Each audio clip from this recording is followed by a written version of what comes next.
Three Wise Men by Richard Dungles. Read by Talia Smith.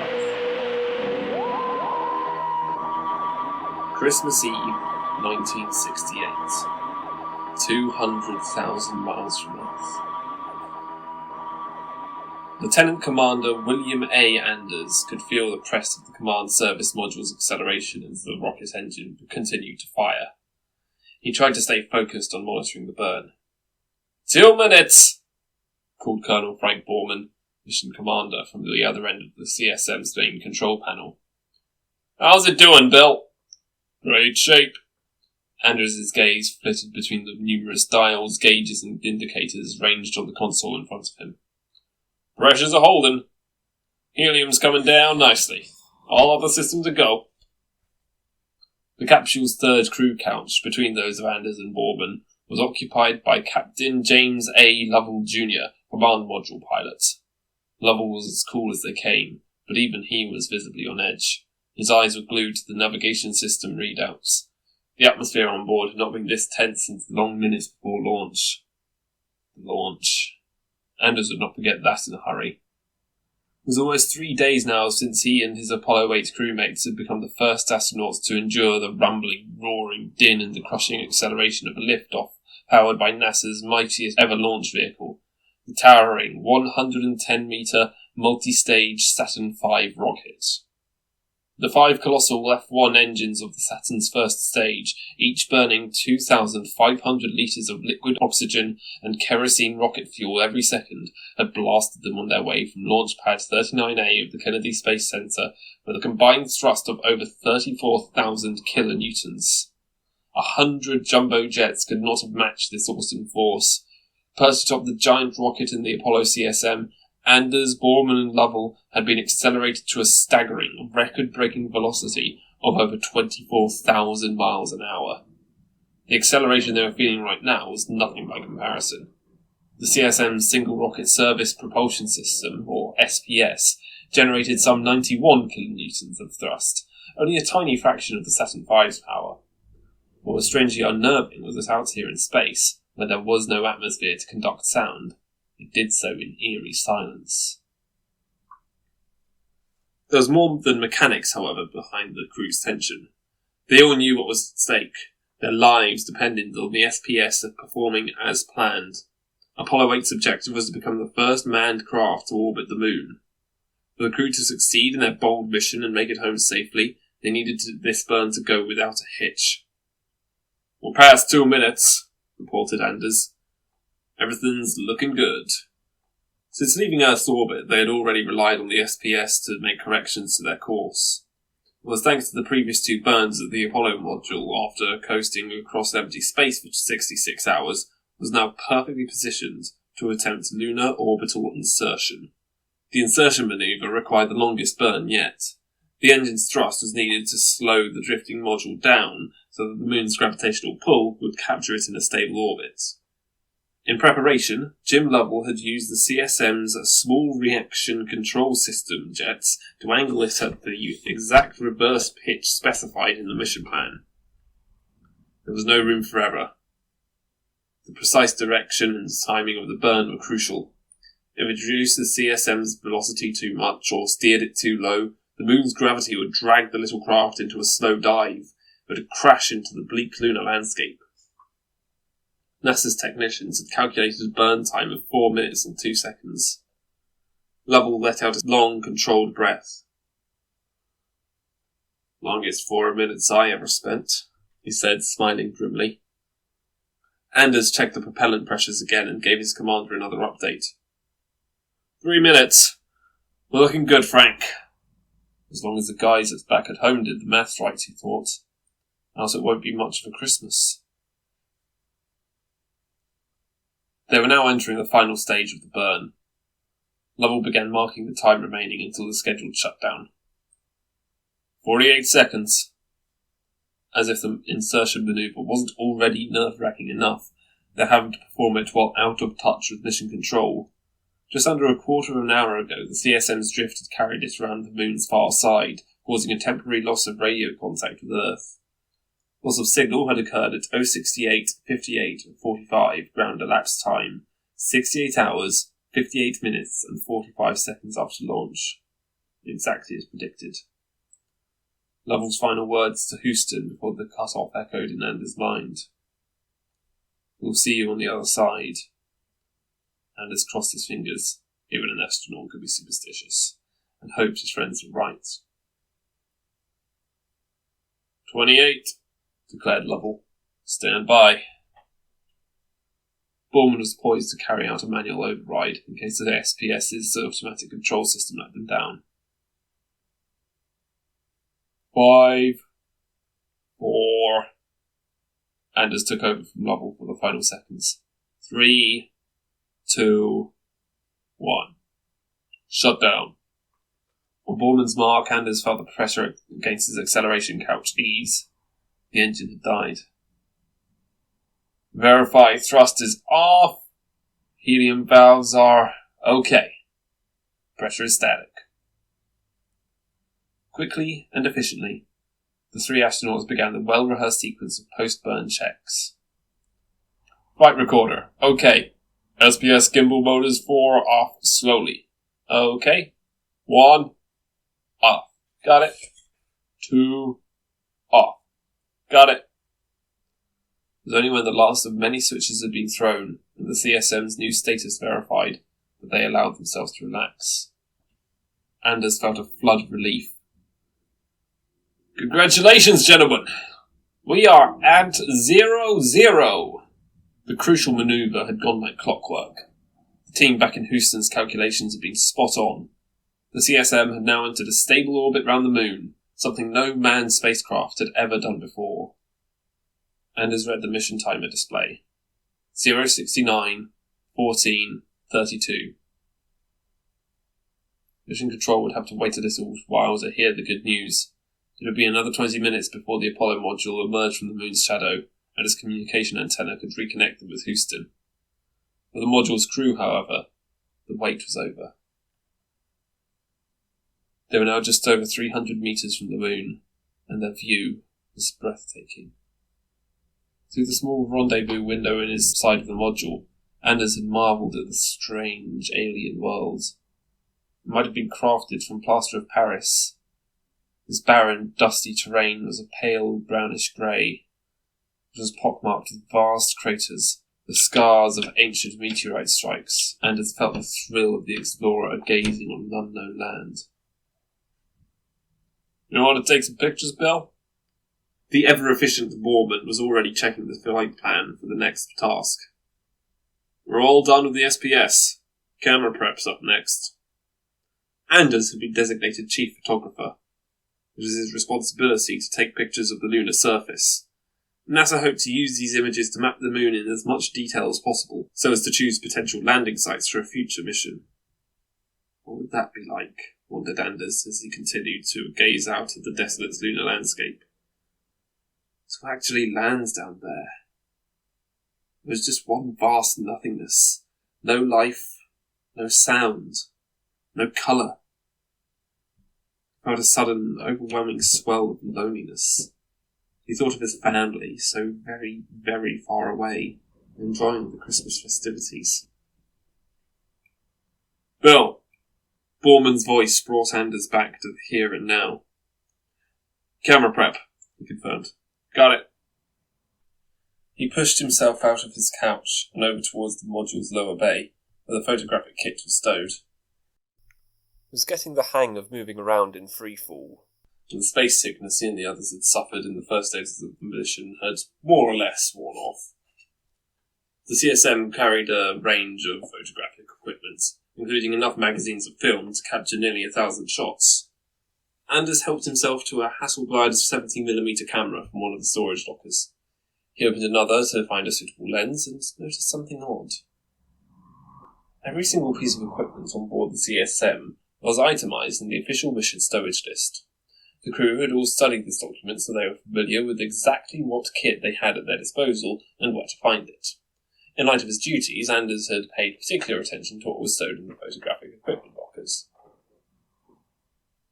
The brown paper parcel crammed in on top of the camera lens had not, Anders was certain, been on the list. He lifted the mystery package out to take a closer look. It was the size and shape of a half-kilo bag of sugar, and was marked with an unfamiliar emblem.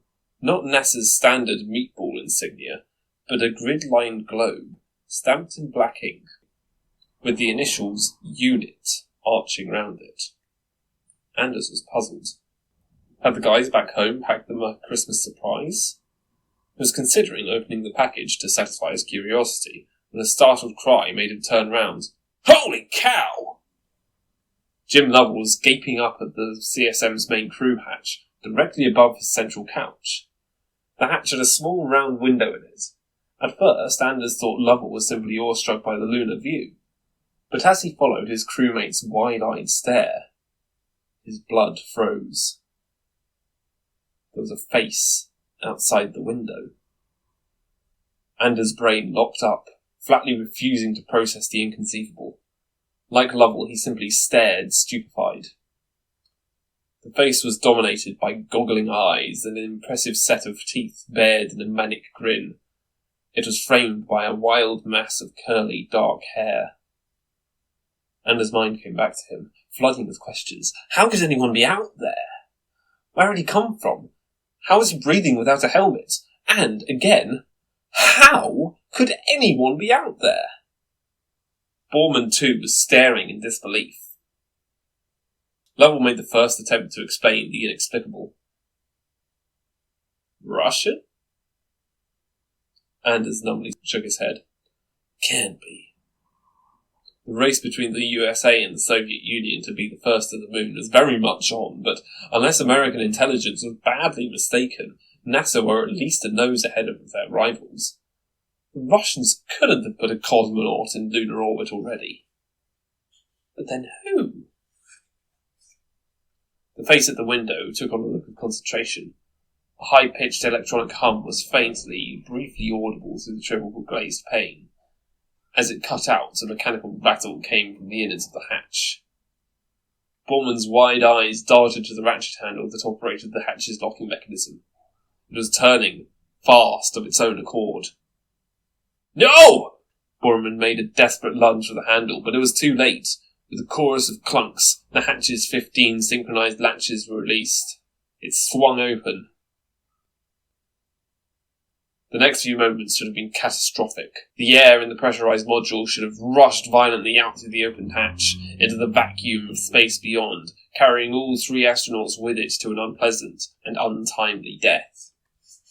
What happened instead was that the tasseled ends of an unfeasibly long, stripy scarf flopped down into the capsule to dangle close to Lovell's pale, upturned face. He shrank back as if the tassels might bite. The owner of the multicoloured scarf then peered down through the open hatchway. He was beaming toothily at the Apollo crew. "Greetings, my Yuletide travellers!" he boomed in a voice like thunder. "And compliments of the season!" He cast his gaze around the cramped interior of the Apollo capsule. "As charming as your delightfully quaint vessel is, I think it might be best for you to come aboard mine." He flashed another outsized grin. "It's rather roomier." His eyes fixed on Anders' right hand, and he gave a roar of apparent delight. "Aha! And do bring that along, won't you? There's a good fellow." Then the dangling scarf rose, and he was gone. In the silence that followed, Anders looked first at the forgotten parcel in his hand, then to each of his dumbstruck crewmates. Both Borman and Lovell looked as lost as he felt. NASA had trained them for every foreseeable eventuality, however improbable, but not for the impossible. Suddenly, the stranger was back. "Come along, chop chop!" he roared down at them. "An air corridor between a moving craft can be tricky, you know. Not sure how long the old girl could hold it." And he was gone again. Borman continued to stare wordlessly at the open hatchway. Anders could guess what was going through his mind. What now? What was the correct command decision when a stranger came calling in deep space? If you were invited to board his craft, to leave your own without so much as a pressure suit? To leave your own without so much as a pressure suit? How should you proceed? "We have to go," thought Anders, curiosity overruling caution. It was their duty, surely, to find out what in the world was going on. Borman had evidently come to the same conclusion. He reached for the rim of the crew hatch and began to pull himself through. Lovell set off after his commander, shaking his head. No sleep for 3 days. Guess I'm having some kind of fantasy. Anders felt his pulse quicken as he brought up the rear. Is that what this is, he thought? A fantasy? It was certainly crazy enough. Outside, it only got crazier. Floating a few metres from the Apollo module, matching its drift, was a large blue wardrobe-like box. From his visits to London, Anders recognised it as a commonplace police box. The stranger stood in its open doorway, a wide-brimmed brown hat perched atop his wild curls. It was beckoning impatiently. Borman and Lovell were already gliding across the void between the two craft. They were riding a broad current of air that Anders could feel tugging at him as he slid out of the hatchway. Air! Here! Anders pushed off the hatch's rim and glided after his crewmates. Up ahead, he saw the stranger help first Borman, then Lovell, through the box's doorways. Moments later, he was being hauled across the worn wooden threshold himself into the safety of... what, exactly? The police box's interior made no sense. It was impossibly big. A large polygonal chamber lit by rows of luminous discs set in stark white-grey walls. Passages leading off it suggested the vessel's full extent was greater still, its internal scales mind-bending. For all that, it was less roomy than it might have been, due to the fact that the entire space was crammed with Christmas presents. Brightly gift-wrapped parcels were piled everywhere Anders looked. There were thousands upon thousands of them, in all shapes and sizes. Ah, yes! The stranger had noticed his guest's roaming eyes. Sorry about the clutter! That's the drawback of a dimensionally transcendental space. Devilish to keep tidy. He waded through the sea of presents to an out-of-place antique hat stand, on which he hung his battered brown hat. Thankfully, this little lot has to be offloaded by the morrow. I've taken on a bet, you see, with an old acquaintance.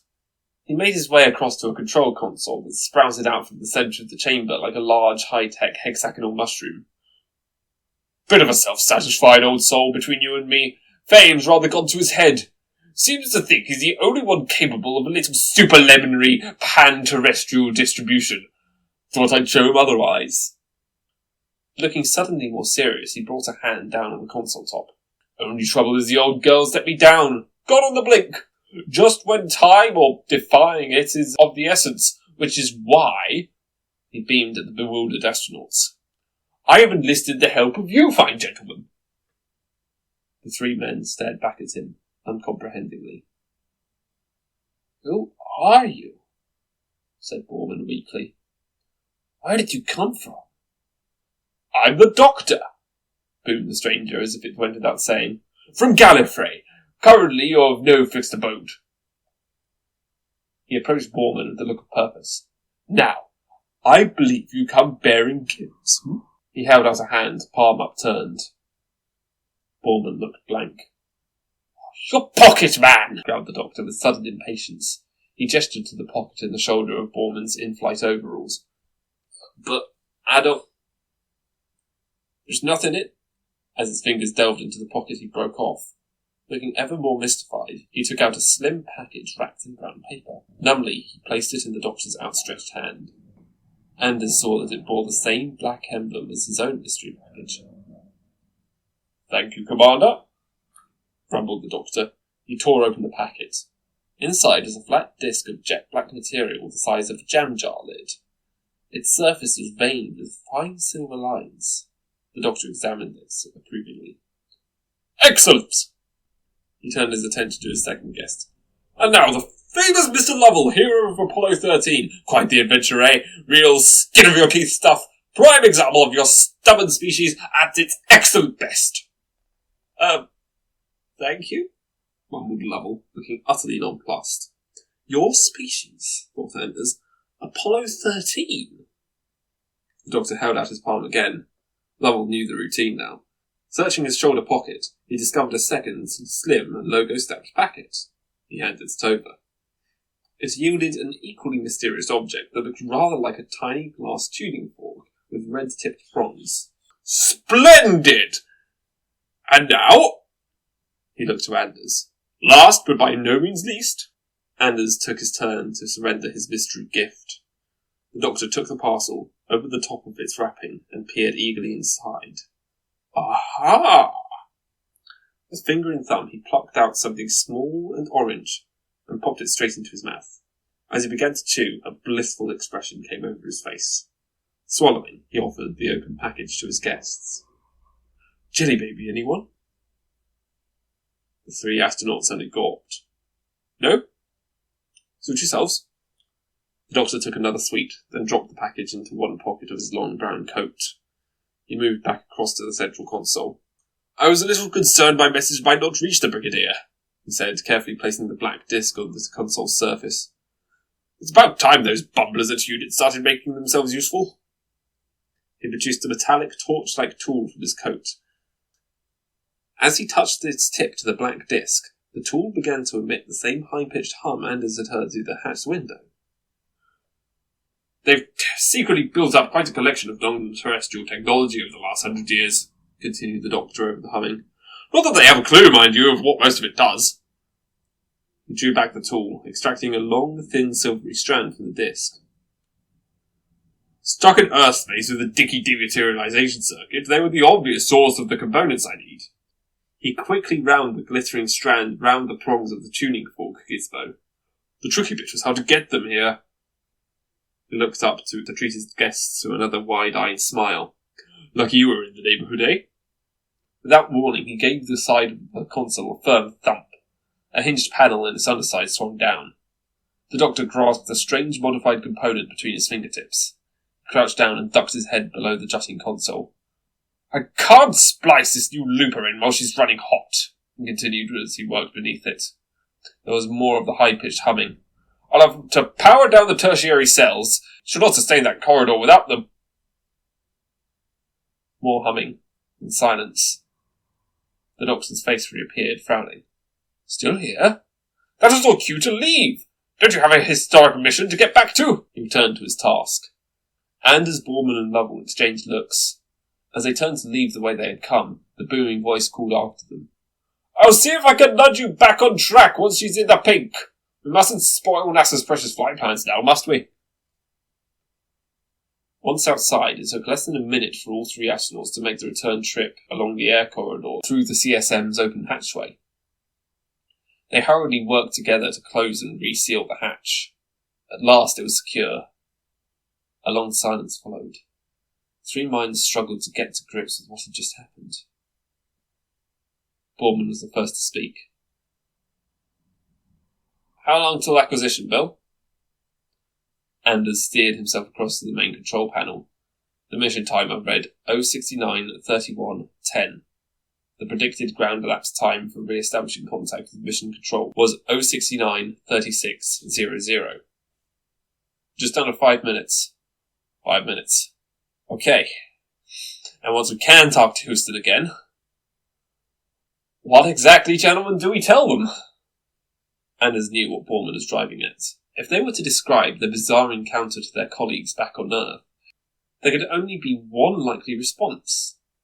Total disbelief. NASA's team of highly rational engineers and scientists could hardly be expected to swallow the news that the latest phase of their multi-billion-dollar Apollo program had just served, without their knowledge, to courier some bits and bobs of alien technology, plus a handsome supply of jelly babies, from an underground intelligence organization to a stranger from somewhere called Gallifrey. A guy with a Technicolor scarf, Anders imagined himself reporting to Houston, with his own space-going police box. He was trying to win a bet with Santa.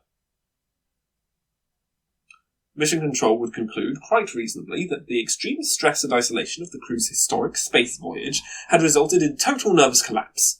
That they had, in short, lost their minds, they would be judged unfit for further involvement in the program. On their return to Earth, their careers as astronauts would be over.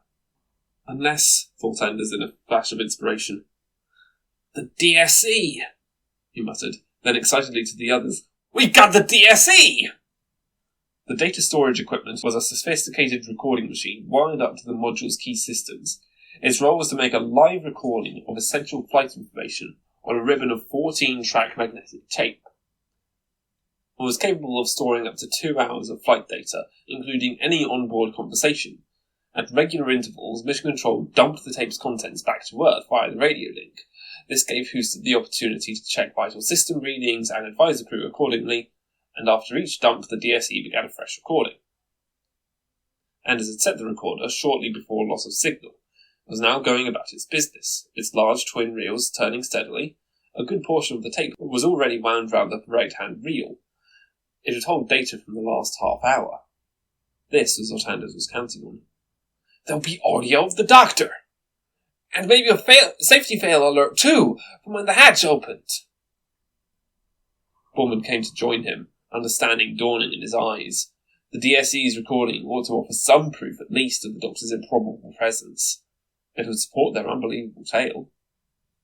As he and Borman watched the DSE's turning reels, Anders suddenly experienced a momentary sense of disorientation. For a split second his vision blurred. He had a fleeting loss of balance. Then everything was normal again. Normal, but not the same. Anders stared at the DSE. It was running smoothly, just as it had been a moment ago. Now, however, its left-hand reel was almost full. There was barely any tape, 15 minutes worth at most on the right-hand reel. From the look on Borman's face, Anders knew he had felt the jolts too. What just happened, Frank? Borman didn't answer. He reached for the switch that activated the DSE's onboard voice recorder and flicked it off. He looked at Anders gravely. Remember the last thing he said? About putting us back on track? Grasping Borman's implication, Anders frowned. How could he? Guys! Lovell's shout was urgent. It was pouring over the main control panel.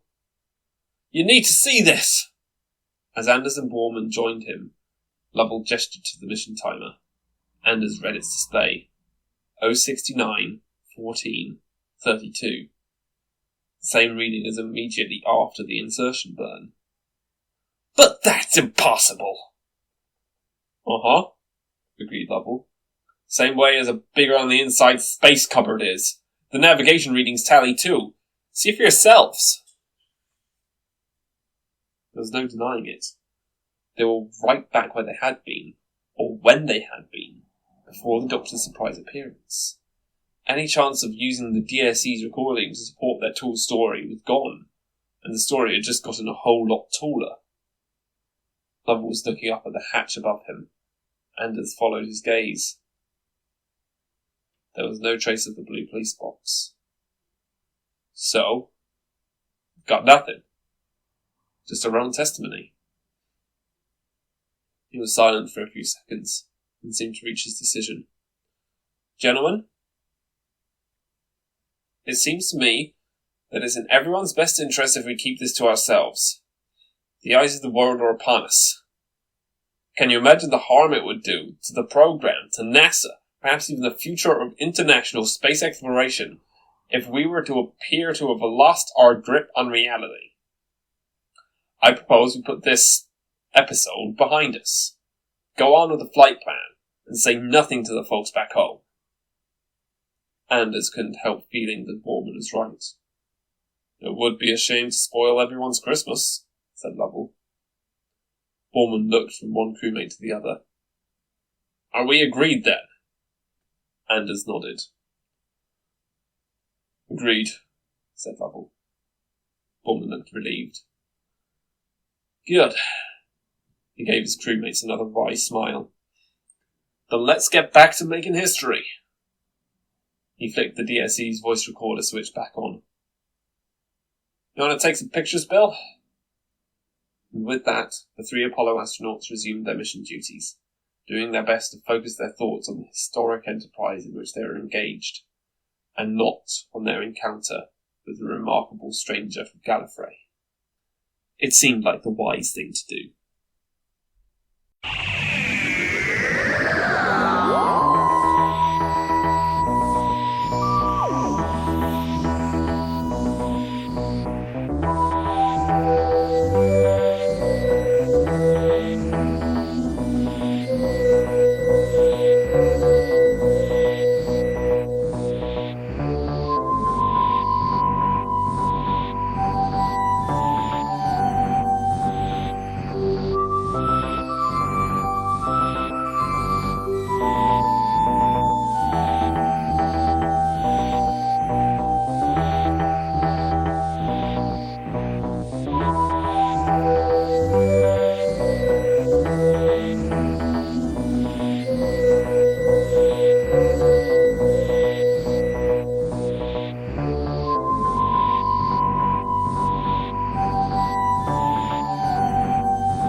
held out a hand, palm upturned.